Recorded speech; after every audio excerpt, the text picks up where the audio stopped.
आमर मीटिंग हला जो आमर वक्ता मैंने सब कहले शुणिले समस्त से निश्चित भाव में आमको यार किसी गोटे समाधान आम निश्चित भाव में बाहर करूँ जेहेतु आम राज्यर आम विजु जनता दल समस्त आम एकाठी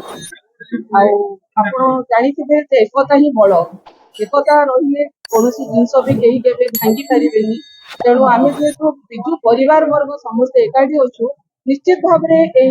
आमर जो गोटे मैटर आज तार समाधान बाहरी पार बहुत जल्दी बोली आशा करुच्ची पुणी थे मुझे भुवनेश्वर जो नेतृमंडली बहुत बहुत कृतज्ञता करी से दूर आज आम झारसुगुड़ा जिलार गोटे जो मैटर होते बड़ मैटर से समाधान करने को निश्चित भाव में मुझे गोटे कथा शेष कहि आज जो गणतंत्र हत्या कर बहुत निंदनीय